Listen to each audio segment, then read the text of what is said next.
तो अन्य महत्वपूर्ण पिन जो आपके पास 8255 में है, यह A0 A1 CS बार पिन है। तो A0 और A1 तो उनका उपयोग 8255 के व्यक्तिगत पोर्ट को चुनने के लिए किया जाता है और CS बार चिप सिलेक्ट है। इसलिए यदि CS बार लाइन हाई है तो 8255 वास्तव में सक्रिय नहीं है, तो यह कोई काम नहीं करेगा। इसलिए CS बार फाइल इंटर का चयन करती है। तो आपके डिकोडिंग लॉजिक को इस CS बार को ठीक से चुनना चाहिए। तो मेरा मतलब है कि यदि मान लें यह माइक्रोप्रोसेसर या माइक्रोकंट्रोलर है जो आपके पास है और यह आपका 8255 है, तो यह एड्रेस बार लाइनें हैं जो आपके माइक्रोप्रोसेसर से निकल रही हैं। तो इसे कुछ डिकोडिंग लॉजिक से गुजरना चाहिए। तो यह एक डिकोडर हो सकता है, यह एक डिकोडर हो सकता है, और इस डिकोडर को इस 8255 चिप का चयन करना चाहिए। तो यह CS बार लाइन है। तो इस लाइन को चुनने के लिए डिकोडर को A0 लगाना चाहिए। तो डिकोडर को इस तरह से प्रोग्राम किया जाना चाहिए कि एक विशेष एड्रेस बिट संयोजन के लिए यह 8255 चुना जाएगा और तदनुसार शायद मैं कह सकता हूं कि अगर यह मैं एक साधारण चिप मामले के लिए कहता हूं, अगर मेरे पास यह डिकोडर नहीं है, इसलिए मैं इस माइक्रोप्रोसेसर से केवल A15 लाइन ले सकता हूं और इसे 8255 से जोड़ सकता हूं। इसलिए यह A15 कुछ इन्वर्टर के माध्यम से जुड़ा हो सकता है। इसलिए यहाँ एक इन्वर्टर लगाएं। मुझे यहाँ नया आरेख बनाने दें। तो मैं जो बता रहा हूँ वह यह है कि यह प्रोसेसर है और यह 8255 है। आप क्या कर सकते हैं, आप एड्रेस बार से इस A15 लाइन को लेते हैं और इसे CS बार लाइन से जोड़ते हैं। तो जब भी यह A15 बिट 0 होता है, जब भी यह A15 बिट 1 होता है तो यह 0 होगा। इसलिए 8255 का चयन किया जाएगा बशर्ते आपकी पूरी मेमोरी कुल एड्रेस स्पेस के निचले आधे हिस्से में स्थित हो। तो आप कह सकते हैं कि मैं इस A15 को 1 के बराबर स्थापित करूंगा। इसका मतलब यह होगा कि मैं 8255 ऑपरेशन करने जा रहा हूं। तो यह CS बार लाइन, तो यह चयन डिकोडर द्वारा उत्पन्न किया जाना है। तो यहाँ यह एक बहुत ही सरल है। आदर्श रूप में यदि आपको अधिक विस्तृत स्थिति मिल गई है, जैसे कि यह प्रोसेसर है और यहाँ से एड्रेस बार जा रहे हैं, कुछ एड्रेस बार लाइनें डिकोडर पर जा रही हैं। तो यह डिकोडर है, कुछ एड्रेस बार लाइन यहाँ ली गई है और फिर इनके पास कुछ चिप सिलेक्ट हैं और यह अलग अलग चिप सिलेक्ट अलग अलग मेमोरी चिप में जा रहे हैं। इसलिए वे अलग अलग मेमोरी चिप्स में जा रहे हैं और इनमें से कुछ डिकोडर लाइनें 8255 के कनेक्शन के लिए समर्पित हो सकती हैं। तो इस तरह से भी हम समझ सकते हैं इस 8255 का सटीक एड्रेस क्या है, जो कि इस डिकोडिंग लॉजिक के आधार पर है जिसे हमने यहां शामिल किया है। एड्रेस का पता लगाया जा सकता है कि यह A0 और A1 ये 2 बिट्स हैं जिन्हें 8255 के भीतर रजिस्टरों के चयन के लिए सेट किया जाना है। तो 8255 के भीतर हमें 3 से 4 मुख्य रजिस्टर मिल गए हैं। एक कंट्रोल रजिस्टर है और बाकी अलग अलग पोर्ट रजिस्टर हैं। कंट्रोल रजिस्टर अलग अलग मोड में 8255 चिप को कॉन्फ़िगर करने के लिए आवश्यक हैं और यह पोर्ट रजिस्टर A, B और C हैं। वे वास्तव में पोर्ट पर मान डालने के लिए हैं या यदि आप पोर्ट से सामग्री पढ़ना चाहते हैं प्रोसेसर में, तो आप उन एड्रेस का उपयोग कर सकते हैं। तो आपके एड्रेस सेटिंग के आधार पर व्यक्तिगत पोर्ट चयनित हो जाएंगे। इसलिए मैं एक उदाहरण लूंगा और यह बताने की कोशिश करूंगा कि पोर्ट एड्रेस क्या हो सकते हैं यदि हमें वह 16 बिट एड्रेस मिल गया है। और मैं कह सकता हूं कि ये 2 बिट्स A0 और A1 हैं, ये 2 बिट्स A0 और A1 हैं और ये बाकी बिट्स वहां हैं और यह बिट A15 है। तो मैं इसे इस तरह से कर सकता हूं। अगर मैं कहता हूं कि मेरे मामले में जब भी A15 1 के बराबर होगा, तो इसका मतलब यह होगा कि 8255 का चयन हो जाएगा, बाकी मेमोरी मॉड्यूल और बाकी सभी मॉड्यूल भी चयनित हो जाएंगे। मुझे यह A15 बिट 0 के बराबर मिला है, तो डिकोडर उन मॉड्यूल का चयन नहीं करेगा। यदि A15 1 के बराबर है तो यह 8255 का चयन करता है। अब यदि आप यह देखते हैं यह भाग A0 A1, तो A0 A1 जब यह 00 है, तो यदि एक संभावित एड्रेस 1 0 0 0 0 0 0 0 है। तो उस तरीके से हमें A15 मिला है। तो यह वह 8 बिट है। तो ये सभी 0 हैं। तो यह 16 बिट एड्रेस बस है। तो आप देखते हैं कि यह मूल रूप से हेक्साडेसिमल में 8000 है। तो मैं कह सकता हूं कि यह मूल रूप से 8000 है। इसलिए हेक्साडेसिमल में मैं यह कह सकता हूं कि अगर मैं ऐसा जोड़ता हूं तो A15 लाइन इस CS बार से जुड़ती है। इन्वर्टेड A15 लाइन 8255 के CS बार पिन से जुड़ती है। तो यह पोर्ट A एड्रेस 8000 हो रहा है। इसी प्रकार यदि यह बिट A0 1 तो A0 A1 है तो पोर्ट B को चुना जाएगा। तो यह पता 8001 है। पोर्ट C 8002 है और यह एक 8003 है। इसलिए इस तरह आपके डिकोडिंग लॉजिक के आधार पर और यह एड्रेस बार के A0 और A1 बिट आपके 8255 चिप के A0 और A1 से जुड़ा हुआ है। तो आप उसके बाद पोर्ट एड्रेस का पता लगा सकते हैं। यदि आपका प्रोसेसर माइक्रोप्रोसेसर इस विशेष मेमोरी लोकेशन 8000 पर कुछ लिखता है, इसका मतलब है यह पोर्टिंग एक्सेस कर रहा है। तो अगर यह 8003 कुछ लिख रहा है, इसका मतलब यह है कि कंट्रोल रजिस्टर पर लिख रहा है। तो यह तकनीक है। इसलिए हमें यह CS बार एक्टिव लो के रूप में मिला है। और जब CS बार संपूर्ण चिप का चयन करता है, A0 और A1 विशिष्ट पोर्ट का चयन करेगा। तो इन पिनों का उपयोग पोर्ट A B C या कंट्रोल रजिस्टर तक पहुंचने के लिए किया जा सकता है। अब यह A B C पोर्ट है। तो उनका उपयोग इनपुट या आउटपुट के लिए किया जा सकता है। डेटा और कंट्रोल रजिस्टर इन 3 पोर्ट के संचालन को नियंत्रित करने के लिए उपयोग किया जाता है। तो हमारे पास A हो सकता है। यह 8255 के विभिन्न मोड में संचालित होता है। पहला मोड 0 यह सरल है।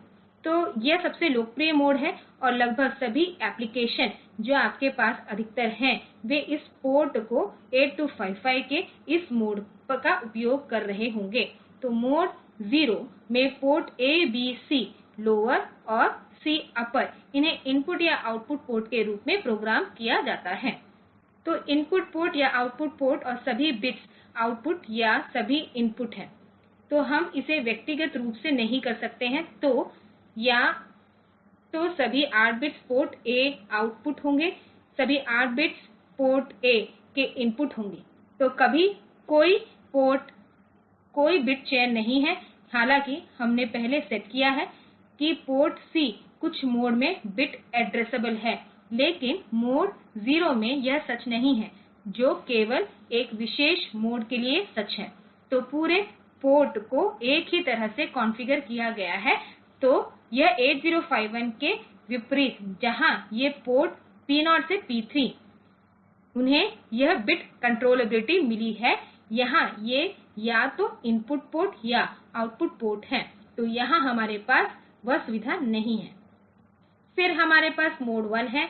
पोर्ट A और B को हैंडशेकिंग क्षमताओं के साथ इनपुट या आउटपुट के रूप में उपयोग किया जा सकता है और यह हैंडशेकिंग सिग्नल पोर्ट C के बिट्स द्वारा प्रदान किया जाएगा।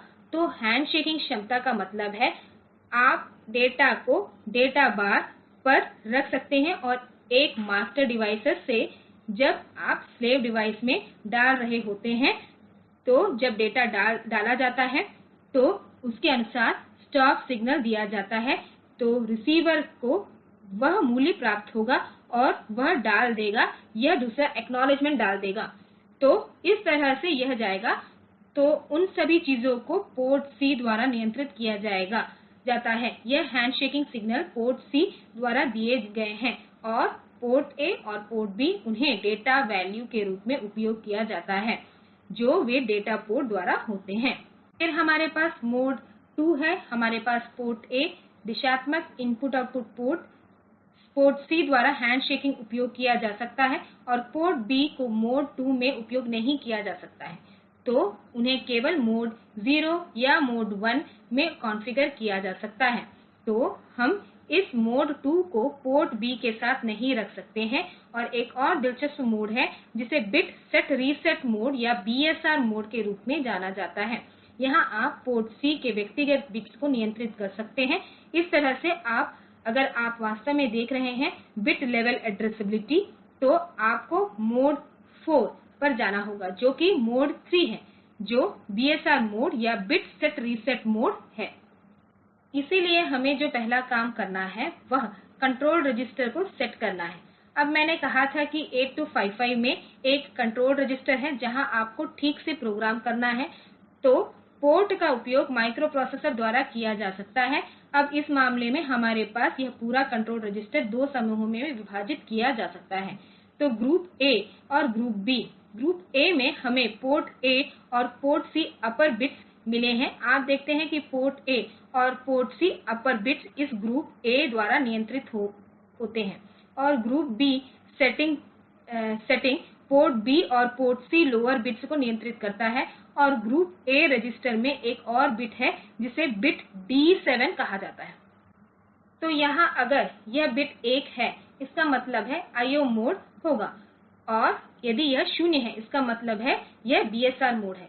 अगर यह आईओ मोड में है, उस स्थिति में यह बिट डी6 और डी5 वे मोड की पहचान करेंगे, जैसे कि यह 0 है, मतलब मोड 0 है, एक मोड 1 है और एक मोड 2 है। इसीलिए इस तरह हम पिछली स्लाइड जैसे सिलेक्ट कर सकते हैं।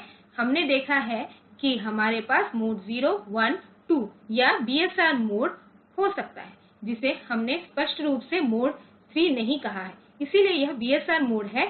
तो बीएसआर मोड सेट करने के लिए हमें यहाँ D2 0 यह D7 1 सेट करना होगा। फिर आप इस अन्य बिट्स का चयन कर सकते हैं और तदनुसार मोड सेट किया जाएगा।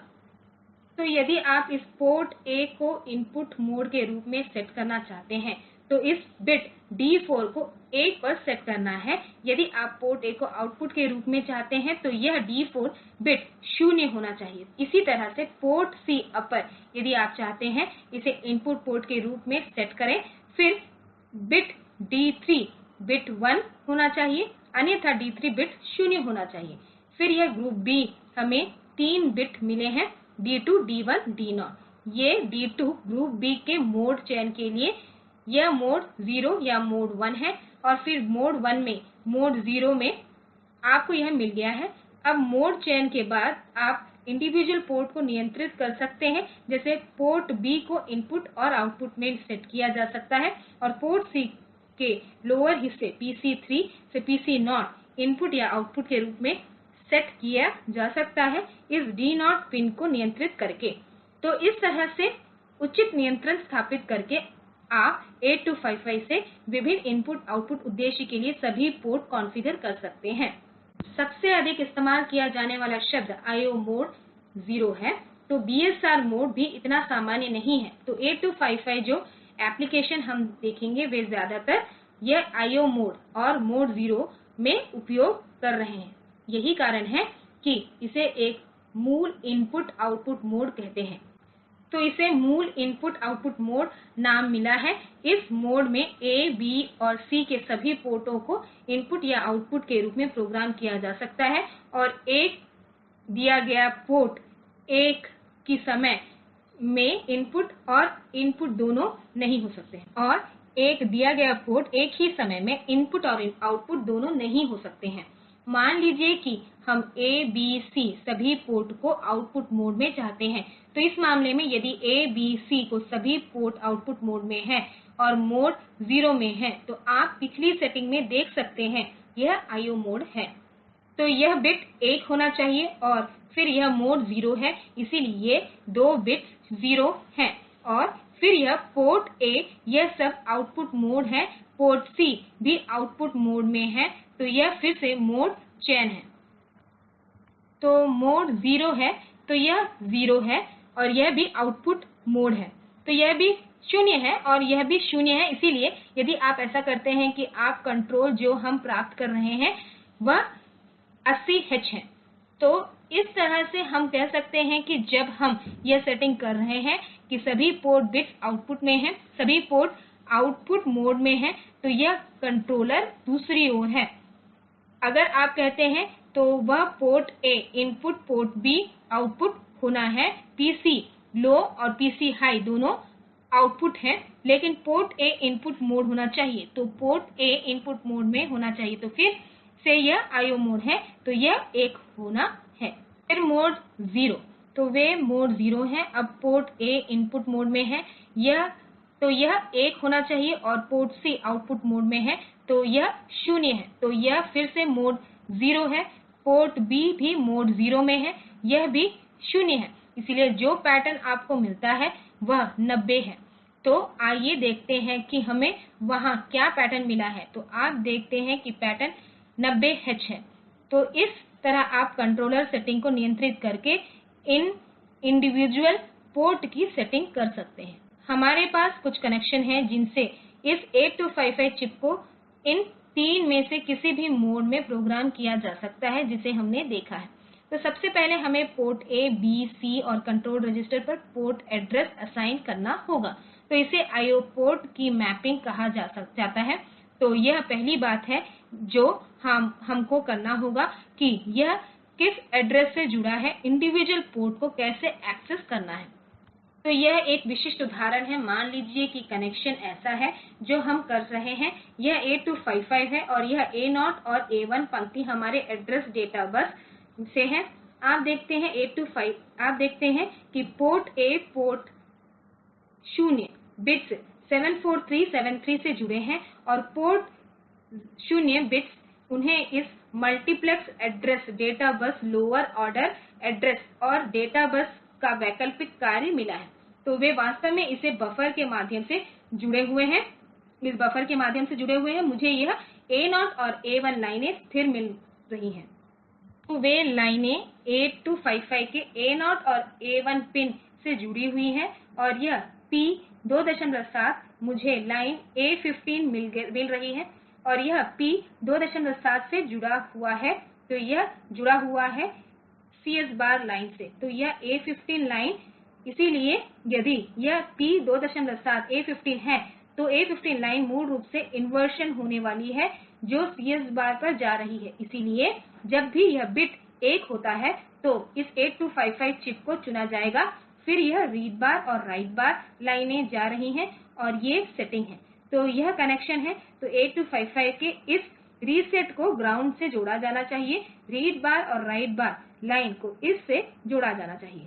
तो यह विशेष कनेक्शन, इसलिए इस प्रकार के कनेक्शन को मेमोरी मैप IO कहा जाता है, क्योंकि 8255 को केवल एक मेमोरी लोकेशन के रूप में 8051 द्वारा देखा जाएगा। तो जब भी यह A15 बिट होता है तो इसका मतलब यह होगा कि यह 8255 है, तो यह A15 है, A14 नहीं। तो जब भी A15 बिट 1 होता है तो यह 8255 पर जाएगा। तो हम इसे मेमोरी एक्सेस के लिए उपयोग कर सकते हैं। यहां तक कि इस 8255 पोर्ट का उपयोग मेमोरी एक्सेस के रूप में किया जा सकता है, और हम 8255 स्थानों के पोर्ट्स तक पहुंच प्राप्त करने के लिए MOVX निर्देश का उपयोग कर सकते हैं। तो यह वह चीज है जो हमें मिली है। तो इसीलिए यदि हमने A14 कनेक्ट किया है तो वास्तव में इस विशेष तालिका में पिछले आरेख के साथ एक समस्या है। तो यह A14, तो यदि आप कनेक्ट करते हैं तो A15 लाइन यह होना चाहिए, लेकिन यह A14 है, तो यह P 26 होना चाहिए। तो यह P 26 होना चाहिए।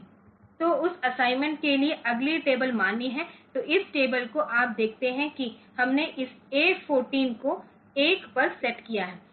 फिर हमने 8255 चिप एक्सेस की जाएगी। यह A0 A1 वे बिट्स हैं। इसलिए मैं कह सकता हूं कि पोर्ट ए संबंधित स्थान 400H है। कई स्थान हो सकते हैं। वास्तव में फोल्डिंग कॉन्सेप्ट जो हमने पहले चर्चा की है, उनके पास यह होगा, फोल्डिंग होगा, क्योंकि यह सभी बिट्स वे सभी 8255 के पोर्ट ए पर आने वाले हैं। और फिर इस A0 A1 0 1 किया जा रहा है। तो 4001 जो कि पोर्ट बी 10 है, वह 4002 है जो कि पोर्ट सी है, और यह कंट्रोल रजिस्टर 4003 पर कंट्रोल बाइट के लिए होगा। यदि आप सभी पोर्ट आउटपुट डालना चाहते हैं तो हमने देखा है कि कंट्रोल सेटिंग 80H है। तो इसके पास हम एक प्रोग्राम लिखने की कोशिश कर रहे हैं। तो इसके बाद हम एक प्रोग्राम लिखने की कोशिश कर रहे हैं जहां हम पैटर्न 55H और 22H 55H और AAX को सभी पोर्ट में भेजेंगे। लगातार हम पोर्ट बिट्स को पूरक करना चाहते हैं। तो यह कैसे करें? सबसे पहले हमें कंट्रोल को कंट्रोल रजिस्टर में डालना होगा। तो यह MOV A 80H, तो यह कॉन्फ़िगर करेगा, यह पैटर्न 80H को स्थानांतरित करेगा A रजिस्टर में। तो हम इस DPTR को कंट्रोल रजिस्टर पोर्ट एड्रेस 4003 के साथ लोड करते हैं, जो कि हमने किया है विशेष डिकोडर सेटिंग के लिए। तो अब यह MOVX DPTR A, तो यह 80H है जो A रजिस्टर में था, 4003 एड्रेस पर जाएगा। परिणाम स्वरूप कंट्रोल रजिस्टर को 80H मिलेगा और सभी पोर्ट्स को आउटपुट के रूप में कॉन्फ़िगर किया जाएगा। फिर हमें A रजिस्टर में मूल्य 55H मिलता है और हम इसे स्थानांतरित करते हैं और प्राप्त करते हैं DPTR मान 4000 में। तो 4000 पोर्ट A के रजिस्टर का पता था और इसीलिए अगले निर्देश में जब हम MOVX DPTR A करते हैं तो यह 55H जो A रजिस्टर में था 4000 स्थान पर जाता है। तो वह पोर्ट A में जाता है, हम DPTR को बढ़ाते हैं। अब यह पोर्ट B की ओर इशारा करता है, तो एक ही बात फिर से हमें 55H मूल्य उस पोर्ट P पर डालते हैं, DPTR बढ़ाया जाता है फिर से पोर्ट C पर आने के लिए और हम इस मूल्य DPTR में रखते हैं।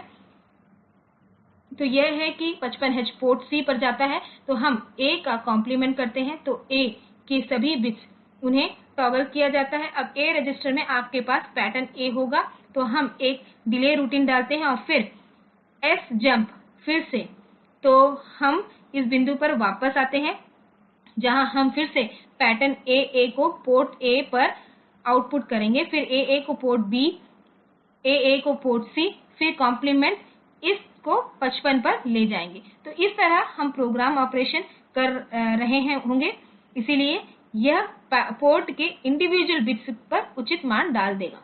अन्य महत्वपूर्ण विशेषता जो इस 8255 में है वह बिट सेट रीसेट मोड है। तो यह पोर्ट C की अनूठी विशेषता है और बिट्स को व्यक्तिगत रूप से नियंत्रित किया जा सकता है। इसलिए यदि आप इसे सेट करने की अनुमति देंगे, किसी भी हाई या लो PC0 से PC7 किसी भी बिट्स को सेट कर सकते हैं। तो आप सबसे पहले यह देख सकते हैं D7 बिट यह कंट्रोल रजिस्टर का सेटिंग है। तो D7 बिट 0 होना चाहिए, क्योंकि उस स्थिति में इसका मतलब यह होगा कि यह BSR mode bit set reset mode है। तो अब D6 D5 D4 है, तो वे आवश्यक नहीं है क्योंकि यह मोड सेटिंग अर्थहीन है। यदि बिट सेट रीसेट D7 0 है तो यह BSR मोड है। तो पोर्ट ग्रुप A के इस मोड का चयन जिसका कोई अर्थ नहीं है, तो वे सामान्य रूप से हम इसे 0 पर सेट कर रहे हैं। फिर अगले 3 बिट्स वे उस बिट का चयन करेंगे जिसे आप सेट या रीसेट करना चाहते हैं। तो वहाँ 8 बिट्स हैं, तो तदनुसार बिट सिलेक्ट डालकर आप इस बिट नंबर का चयन कर सकते हैं। फिर यदि आप इस बिट को सेट करना चाहते हैं तो यह D0 1 होना चाहिए। यदि आप बिट को रीसेट करना चाहते हैं तो यह 0 होना चाहिए। इस तरह से आप इस पोर्ट C के व्यक्तिगत बिट्स को नियंत्रित कर सकते हैं और आप उन बिट्स को सेट या रीसेट कर सकते हैं। तो मान लें कि हम एक प्रोग्राम लिखना चाहते हैं जिसमें हम PC4 पर 50 प्रतिशत ड्यूटी चक्र के साथ 50 मिलीसेकंड की एक पल्स उत्पन्न करना चाहते हैं, जो कि पोर्ट C का बिट संख्या है। तो पहली बात यह है कि हमें 8255 को BSR मोड में डालना होगा और D7 लो और PC4 हाई होगा। तो यह सेटिंग यह है कि D7 बिट जो कि 0 है, अगले 3 बिट्स का कोई अर्थ नहीं है और फिर मुझे बिट नंबर डालना होगा। तो यह बिट नंबर 4 है, तो यह 100 है और फिर हम इसे हाई पर सेट करना चाहते हैं। तो यह हाई PC सेटिंग के लिए है। तो यह करने के बाद A रजिस्टर को यह मान मिला है, इसलिए यदि आप इस मान को स्थानांतरित करते हैं, यदि आप इस कंट्रोल पोर्ट मूल्य को स्थानांतरित करते हैं तो कंट्रोल रजिस्टर पोर्ट लोड करें, तो यह move to control register address move to R1 और फिर MOVX A R1 होगा। तो यह कंट्रोल पोर्ट यह मान लिख रहा होगा। तो इस तरह से यह PC4 बिट सेट हो जाएगा। जब हम एक डिले डालते हैं तो हमने अब सेट कर दिया है कि हमें PC4 0 बनाना है, इसलिए यह अगला नियंत्रण सेटिंग वहाँ एक हैश होना चाहिए जहाँ यहाँ हैश गायब है। तो यह नियंत्रण सेटिंग इस PC4 को 0 के बराबर करेगा और फिर वही चीज जो R1 को कंट्रोल पोर्ट एड्रेस मिला है MOVX R1 A। तो यह पोर्ट C पर A रजिस्टर की सामग्री को डालेगा फिर डिले बुलाएगा। तो यह इसमें देरी होगी। इसके बाद इसके चारों ओर एक लूप होना चाहिए जो यहां नहीं दिखाया गया है। तो हम यह कर सकते हैं कि यह इस ऑपरेशन को लगातार लूप में चलाएगा और अगर इस पूरे बॉडी को दोहराया जाना है तो इस तरह से हम इस 8255 का उपयोग 50 मिलीसेकंड के डिले के साथ पल्स उत्पन्न करने के लिए कर सकते हैं। इस डिले रूटीन से 50 मिलीसेकंड डिले को नियंत्रण किया जा सकता है। तो यह स्पष्ट रूप से यहां नहीं दिखाया गया है जो आप जान सकते हैं कि इस टाइमर का उपयोग करके या सॉफ्ट डिले वगैरह का उपयोग करके इन डिले को कैसे उत्पन्न किया जाए। तो हम ऐसा कर सकते हैं। तो यह 50 मिलीसेकंड पल्स चौड़ाई है और 50 प्रतिशत ड्यूटी चक्र यहां सुनिश्चित किया गया है लेकिन 50 मिलीसेकंड स्पष्ट रूप से नहीं दिखाया गया है।